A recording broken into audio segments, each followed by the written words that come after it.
Ca. So hari ni aku nak pergi Bukit Bintang. Aku pakai white lens. Bye, saya bawa vlog. Sini. Hey. سفري. نعم. أيوة. لما أتكلم عربية سأكون كمثل جنة. إن شاء الله. شكرا على هذه. اسمي رياض. إبراهيم. أهلا وسهلا إبراهيم. Yelah.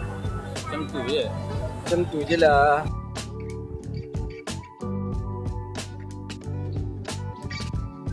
Alhamdulillah.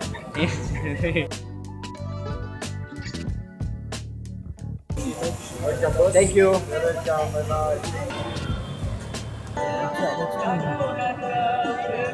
Kita ada di Kita kat ni. Kita kat KL. Ini ramai-ramai dari Ganu ni. Ganu lagi. Oh yeah. Pilih waktu ada. Waktu mana kita nak? Wah, 1 to 5 mana yang kita nak? 1 to 5 mana? Pilih mana apa nak? Semua 1 to 5 Semua 1 to 5. Ni cover set custom. Aku nak compare bunyi motor apa Pomen dengan bunyi motor ni. Nak compare kan? Bunyi motor Pomen lah. Benda pasal benda. Tapi cubalah, nak cuba.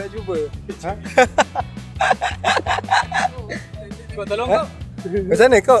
Tak gerti. Okey. Aku first time sentuh motor ni. Oh, dia ada Bunyi macam lama. Ada jam tu. Ada jam tu. serius lah. Ni jam. Bukan jam Ini apa ni? Apa? 12.3. 12.3 tu apa? Oh, bateri digital. Wih. Oh.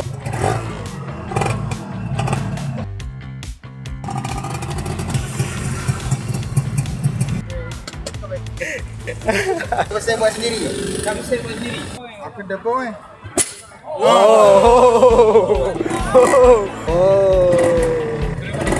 Dapat dengar dia punya telembut sikit. Dia punya Tapi ganas tau. Oh ni motor Pomen. Ni motor Pomen ni? Damn, padan Semua budak-budak motor mau gerak. Budak-budak 125. Ada kereta yang menghalang. Okey, bye-bye. Betul lah. Aku tahu. Maknanya kalau ada ni diorang terus gerak Serius lah, patut lah. Okay, diorang cakap kawasan sini ada polis. Faham tak? Sebab tu tak banyak motor sini tau. Oh, style gila bagi komuniti diorang. Tu diorang ada buka ada buka. Diorang punya komuniti ni maksudnya kalau ada tu yang kita nampak tu, polis tu.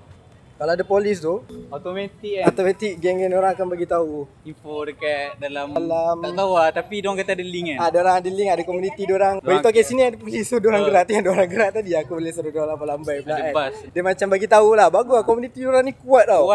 Semalam diorang ada dekat Port Dickson, diorang ada event kan, event to fight dekat Port Dickson. So nampak aku saja jalan je sebab aku nak tunjuk kat tu KLCC. Aku jalan to fight dengan KLCC. Oh, ada lagi. Wow.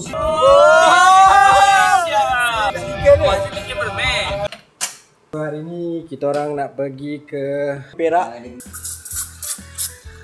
So sebelum nak gerak kena kopi dulu. Tapi kalau memang aku mesti kena ada kopi. So memang aku kopi memang aku kena bawa. Faham tak? Sekarang aku dekat Espark tengah cas kereta and then lepas tu aku nak pergi makan dulu, solat dulu and then kita nak gerak ke Kedah terus. Pening kan? Tengok minum macam ni. Kita sampai dah dekat Penang, kita cas dulu kereta and then kita nak cari baju untuk event esok. Dah nak beli baju untuk esok.